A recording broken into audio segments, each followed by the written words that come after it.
Good afternoon, ladies and gentlemen, and welcome to the WICR studios on the campus of Iona College, and welcome back to another episode of Sports Universe. Alongside me today, as always, Brendan Eckstein, and I'm Jack Osterloff. Brendan, how are you today? I'm doing good. We haven't had a show in weeks. I apologize for that. A lot of my fault. I've been sick and busy. It's all right, no problem. And life happens, you know. You move on and you adapt to things.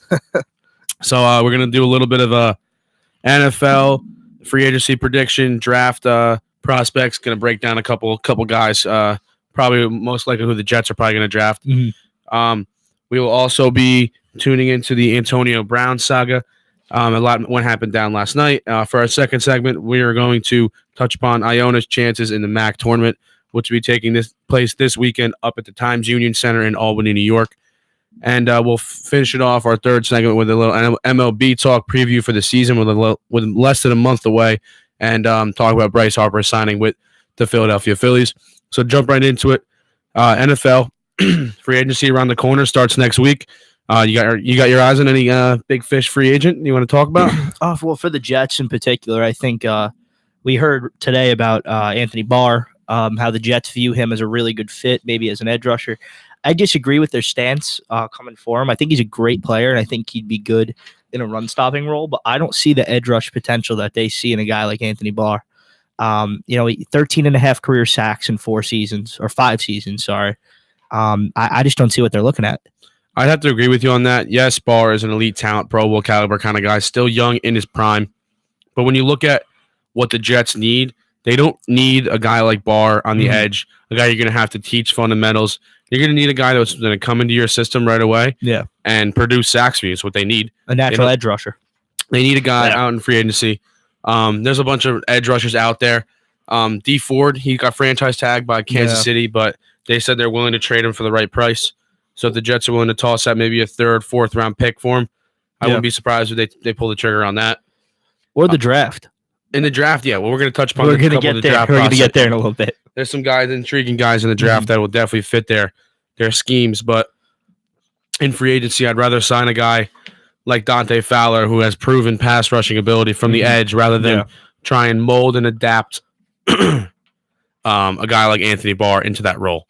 But I'm interested to see how that plays out. Definitely. I wouldn't mind bringing him in and using him as an inside linebacker and have him playing coverage. But yeah, that'd be interesting to see how that goes. Another big name free agent out there on the market is Le'Veon Bell. Everybody knows about Le'Veon Bell. His situation in Pittsburgh, his time in Pittsburgh has come to an end.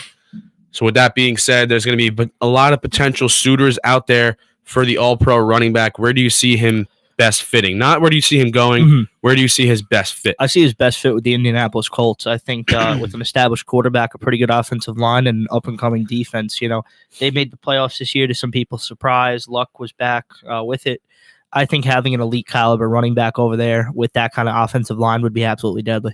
Do you think that adding somebody like Bell into such a good dynamic they got going on in Indianapolis will kind of mess up their mojo a little bit? You kind of throw them off kilt? If he gets paid, he'll be happy. And I think that was his bottom line from the end of the day. I didn't really hear any problems with him unless it came to money. And if he gets paid and he feels like he's respected in terms of what he is worth, I think that's another valuable weapon for Andrew Luck to throw to. You don't find backs like that who consistently can catch the football. Yes, I agree with every single statement you make there. But at the end of the day, I feel like everywhere Le'Veon Bell goes, I mean, he's only been in Pittsburgh, but it seems like almost every season, I should say, it's like another drama, controversy that's surrounding him and himself only. Oh, 100%. So I don't know if I'm Indianapolis. Yes, you need Marlon Mack's a solid back too. Don't get me wrong. They don't really need Le'Veon Bell, but when you add Le'Veon Bell into that dynamic, it's going to obviously improve your team. But I don't know if I want to throw him into that locker room with so many young, talented players. I think you got to take a chance at some point. I mean, you've wasted years of Andrew Luck, an elite level quarterback who hasn't really had a marquee weapon. I mean, if you're not going to go for Bell, at the very least, you should trade for an AB. Because Luck, although he's had his injuries, is a franchise quarterback. Yes. And you need somebody in there, hands down. And you need somebody in there. I definitely agree with that. In my opinion, I think that his best fit, and if I were him, regardless of money, just fit wise and where I think he's going to succeed the most. Yeah. Is going to be Baltimore Ravens. Okay. It's a little more out there, but young quarterback, elusive, fast. Everybody knows Lamar Jackson is a once in a generational kind of talent, athletically at the skill at the quarterback position. Can't throw the ball. Not saying he's a great quarterback. I'm saying athletically, he's probably one of the few quarterbacks we've seen be able to do that. Him and Michael Vick. I just, yeah. With at the end of the season last year, when you saw the way their offense was working, yeah, and the running backs they were using and the kind of yards they were picking up, Gus Edwards was running for 150 yards a game consistently. And who was that? And who's that? You throw Le'Veon Bell in that backfield, God help me. I mean, that's an offensive line thing too, and good coaching. But I think at the end of the day, if we're looking with Baltimore, aside from Bell, just Baltimore in general now, I have very strong opinions about Lamar Jackson. I genuinely feel like he cannot be an NFL quarterback. I do not think he can throw the ball. I think he is going to end up being a backup, and I think that experiment's going to last maybe another season until they decide they're going to draft somebody, because you are not, and I really mean this, you are never going to make the playoffs with Lamar Jackson as your starting quarterback. I was never really high on Lamar Jackson coming out of the draft. I'm not really a fan of run first quarterbacks. I mean, it's a passing league, so yeah. But to say that you don't think Lamar Jackson's ever going to make the playoffs is not with the Ravens. It's a bit of a hot take, I think. Not with the Ravens. It is a hot take. With the coaching and the defense that they consistently have year after year, they're going to put him in positions to just manage the game. He's not going to lose you many games, and he's not going to win you many games. He's going to manage games. But does he have the spark to bring you to what Joe Flacco once did? Yeah, obviously, Joe Flacco is not an elite level quarterback, but I mean, I just don't see that all coming together. At the end of the day, Flacco threw the ball, and I just don't see Lamar Jackson doing that with consistency. You don't think that with enough work in the offseason and enough coaching that he can't fix some of his arm struggles? I don't think there's anything that he can do to fix it. Well, this isn't about Lamar Jackson. We know he's on the Ravens. We're going to get back to a little more free agency here. Some other big names on the market. Trey Flowers, defensive end from the New England Patriots, is set to hit the market. He's only 25 years old. Had a very under-the-radar season in New England. Helped them to a Super Bowl win this year, in my opinion. Chances he signs a big mega deal, you think? I see him as a really good fit with the New York Jets. I think with their cap space, I think that's the kind of edge rusher you want to be going after, is an established one. And how sweet would it be to steal a guy from New England? I mean, that would be the icing on the cake for me. But I mean, even if he was coming from another team, I just think he fits our mold perfectly. I think age-wise and talent-wise, he's good. It just depends on the asking price. If it's astronomical, maybe pass. Yeah. But if it's somewhere in the ballpark of $8 to $9 million a year, backloaded, I think he's going to want more than that at the beginning, and then backloaded to 12 and 13. Yeah, but if you don't work the contract out the right way, where it's backloaded at the end and he's still under contract, and there's no way you can get out of it unless you trade him, I see. Then you're kind of screwed. That's why, like, I agree with you there. But I think if you put some guaranteed money on the table, he'll sign. In my opinion, up until this morning, I honestly thought that, in my opinion, he was going to be a lock to go to Cleveland. Okay. And then after the trade, after Cleveland recently today traded for Giants, former Giants pass rusher Olivier Vernon. What did they end up giving up? Kevin Ziegler, the offensive guard. Oh, he's good. He's pretty good. I think it was a very good move for the Giants. That is a good move for the Giants. You get rid of a very bulky contract. Yeah, and you. I believe Zeitler has one too. Zeitler does have a big contract, but it's more of a need at the big contract. Like, and he's a Pro Bowl caliber player. They would exactly. Yeah. You'd rather spend the money if I'm a Giants fan, I'd rather have them spending that money on a line to protect your quarterback of the future than on a pass rusher that's never on the field. I agree. So as of now, though, I don't really see a good landing spot for Trey Flowers. I mean, yes, the New York Jets make sense, but I don't know if they're going to throw money at him, assuming that they're going to draft edge in the draft. They got to throw money at somebody. They're going to throw money at people, but I'm not sure. You just don't know if that's the guy. I don't know if that's the guy they're going to throw money at. Or do you spread it out a little bit more? I feel like they're going to spread it out. They're going to hit a lot of big needs. I hear you. I think they're going to have a very productive free agency, and they're going to fill a lot of moves that are solid, but not very well known. They're going to be a lot of under the radar, sneaky good signings. Totally. Landon Collins set to hit the market as an unrestricted free agent at 25. Uh-huh. He's in the middle of his prime. The Giants let him walk for nothing. Typical Giants move. But I see him with a potential a lot of suitors. Team I see him going to is the Indianapolis Colts. Oh, I agree with that. Pair him actually. up with I've heard Malik about Hooker that. in the secondary. That'll be lethal for a bunch of years to come. I think I really like that. And he'll get paid. They have a lot of cap. They have the most cap space in the league. He's Yeah. definitely going to get paid if he goes in. Indianapolis. C.J. Mosley, middle linebacker from the Baltimore Ravens. I see the Ravens retaining him. Okay. I think he's going to have a very good market. Yeah. But I don't think he wants to leave Baltimore. I agree. I think it. How about this? Each of us provide one under the radar free agent skill position. Skill position? That I think people are overlooking. I have one. All right, skill position. Adam So, Humphries. I was thinking of him. Yeah. I was also thinking about him, but I really like Chris Hogan too. Yeah. He's a free agent. He's very under the radar. Mhm. I just like sneaky good wide receivers. Yeah. Just like Hogan. So Humphries fits that mold as well. Mhm. I could see Humphries signing a pretty decent deal, though. He'd be a really good slot receiver for the Jets. He would be.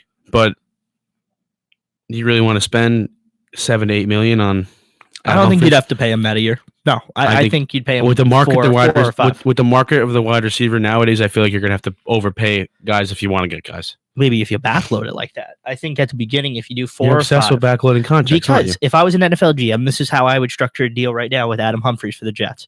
I would give him 4 years, 25 4 years. He's 30. Yeah, I would You still need to keep him until he's 34. I would still get no, because you never do that. Eric Decker, for instance, we did not keep him the life of his contract. We ended up cutting him. Not all of that money is guaranteed. You guarantee the first 2 years. You have an age. The season's 31 and 32, and then if he's still productive, bring him back for age 33. And if he's not But at that point, What cut you're him. saying is you're backloading the contract. So if he's productive his first 2 seasons, you're not bringing him back for 33. He's still under contract. So You're keeping him for a little you're bit more keeping money, him, but it's not a ripoff anymore if he's still a productive player. yeah, but if you squeeze every last drop of production out of him like you did Brandon Marshall, Yeah. and then he's not productive the next year and you're still paying him more money, then it's a waste of money. At that year, yeah. So I'd rather, what you're saying is, if you think the first 2 years he's going to be golden for you, Yeah. so you sign him for those 2 years, and you Uh-huh. think he's going to be good for Yeah. whatever money you want to give him, Okay. and then you make the decision when he's 33, 34 on whether you want to sign him again, another 2-year But deal. why would he accept that contract? Because somebody out there, Nobody's throwing him a 4-year deal. people like security in the NFL. I don't think anybody's throwing Adam Humphries a 4-year deal. I disagree. I think somebody is desperate. You said it's a wide receiver market, it's a passing league. It is. Somebody is desperate enough to pay. I'm that. not saying that no one's desperate enough. I just don't see Adam Humphries getting a multi-year contract like that. I see the Titans throwing a contract out like that to him. I see a team like the Titans who don't have a I don't clear think- receiver. I don't think anybody's throwing him 4 years though. You don't see any Le'Veon Bell's barely going to get 4 years. Le'Veon Bell is demanding over 5. He wants 5 to 6. He's not getting 5 or 6. I'll guarantee he doesn't get 5 years. The elite level players in this league get 5 to 6 years. At certain positions, running backs you don't sign for 5 years. Not every running back Le'Veon Bell. Todd Gurley just got a 4-year extension. That's an extension though. He wasn't at the open market. There wasn't a He would bidding have been war. a free agent after this upcoming season. When it gets to bidding wars and it gets out of hand, it could very easily turn into the difference being an extra year on a contract. And I've seen it happen. Yes, obviously, or a shorter deal. Some people want shorter deals because they want to make sure ensure themselves. If I'm Le'Veon Bell, I'm 26 years old. I'm 27 years old. Why would you take a 5-6 year deal? So the time you're at your next contract is up, you're 32, 33 years old. Wouldn't you want to sign a 3-4 year deal? By the next time you're going to get paid, you're still 30. And God you're still forbid technically. you could get injured. That's what I'm saying. So God forbid, like you sign a 5-6 year deal, you get injured in your last year of your 5th year. Yeah. No one's signing you big time money. That's the only contract you're going to get. The average star gets 2 major contracts throughout their career. In the NFL In or the any NFL. sport? In the Okay. NFL. You get one after your rookie deal when you're like 26. Yep. And you usually sign a 4 or 5 year deal, Okay. and you get it by the time you're 30 or 31 years old. You get another good Second, payday. Really good. Your deal. second good Yeah. payment. It makes no sense for Le'Veon Bell to take a deal over 4 years, in my opinion. Okay. Because if he's over 30 and he's producing less than he is now, Mhm. no one's paying him what he's going to want to. No one is paying him what he's going to want to get. Yeah. At that age. I agree. maybe he's going to want that. That's why it's going to take him a while to sign, in my opinion. He's not going to get that. I can see him getting somewhere around 4 years, $80 million, $55 million guaranteed. I would say that's too much. That's what I'm saying. I know it's going to be too much, but that's the market for him. You see a team doing that. I can see the Jets doing it. That's the market for him. Yeah. And in my opinion, I'm a big Le'Veon Bell guy. I've always been a fan of him. Yeah. Yes, it'd be awesome to see him on the Jets at the right price. Yeah. In my opinion, if the market just keeps going up, get out of there. Sign Tevin Coleman on a good deal. He's a good running back. Yeah. He sat behind Devonta Freeman for a while. Yeah. He's still he's a productive very productive. Player, yeah. He can catch the ball out of the backfield. That would be a really, really good consolation prize to pair with Trenton Cannon and Elijah McGuire. I don't see that. And I think, honestly, and we're going to get to the draft, but I have not ruled out the Jets drafting a running back. There's one in the first round? No, in the second round. There's one I really do like, and I'll bring that up when we get there. Yeah. But, yeah. So we can hop over to the draft. We can hop over the draft for a little bit. All right. Well, I just want to talk about this one player quick. Yeah. I see the Jets making a move in the second round for Bryce Love. I think you like him out of Stanford? I really like Bryce Love. I really think he's going to be a productive player in the NFL. I'm a fan of second round running backs. I'm really not a fan of first round running backs. I think you find those gems in the later rounds, like Kamara, for instance. Of course. And I just don't think you're ever going to get the production of a first round pick out of a running back unless they're once in a generational, like a Saquon. Yeah, like a Gurley, like a Zeke, or Gurley or Zeke. And very rarely do those guys come around. So that's why I think second round Bryce Love's a fair bet. A late round sleeper who I'm very intrigued at in this year's draft, Hunter Renfrow, wide receiver from Clemson. I've heard of him, Slot receiver. Yeah. Guy caught the game when he touched on the national championship. Yes. I think he's going to be fire. I think he's going to be a beauty in the NFL. That's the type of player who he's going to be like a Wes Welker Edelman kind of guy. Yeah. I agree with that comment. I really do. I love him. I think he's going to be a stud in the league. He's flying under the radar. He's projected 4th, 5th round guy, and I think he's going to be an absolute steal. What do you see the Cardinals doing with the first overall pick? Because there's rumors now about quarterback drama. I think that they're going to take Murray, and they're going to trade Rosen. Okay. And I think they're going to trade Rosen to either Jacksonville, the Giants, or the Redskins. Those are the 3 teams that I think the Redskins are out of the running. Actually, they just acquired Case Keenum, but he's a rental until they figure out what they're doing with the future. That's agreed, but I don't think you bring in another quarterback. I think that honestly, you definitely could. I think a team the best opportunity for the Cardinals right now. If I were the Cardinals, it would be to hold on to Rosen, and there's 2 reasons for that. You're not drafting Murray. If I was the GM, it was all up to me, and it was my job on the line. I would keep Josh Rosen, and I'll get into why. Because I wasn't a fan of him last year. Okay, yeah, no, you didn't. You were not. I was really not. You ripped on him on our show. I did. And I think my biggest reason is I looked at his rookie year compared to Jared Goff's rookie year, and it is the same thing, if not better, considering the circumstances. He had no offensive line. Okay. He had absolutely no one to throw to except Larry Fitzgerald, who missed some games this year. The defense behind him was not great, and he had arguably one of the worst head coaches in the entire NFL, one of the most inept coaches, and they fired their offensive coordinator in the middle of the year. I think it was a very bad situation. I don't think you could pin all the blame on him, and I don't think it's equitable or smart to draft a quarterback 10th overall and flip him for a 3rd round pick and just give up. They're not going to flip him for a 3rd rounder. You really think a team's going to give a first for him? Yes. I doubt it. He's like 22. Say it's later than the 10th pick, though. Then you just wasted spots. You basically wasted spots. Why? Because you're drafting. You have a quarterback of the future, and you're gaining another pick.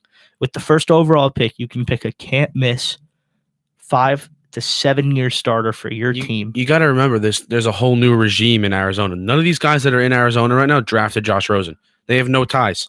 It's not their pick. I agree, but I honestly think the smart decision would be the no-brainer decision, and that's to pick Nick Bosa. Yeah, but if I agree with How do you. you not pick Nick Bosa? I agree with you on that, but when you look at it, you don't know what Kingsbury or any of these guys think about Rosen. Yeah, they could despise him. They could think he's the worst quarterback they've ever seen. I just don't see how at number 1 overall you're going to take an undersized quarterback. Why should they be required to keep a guy, let alone that they didn't draft? Yeah.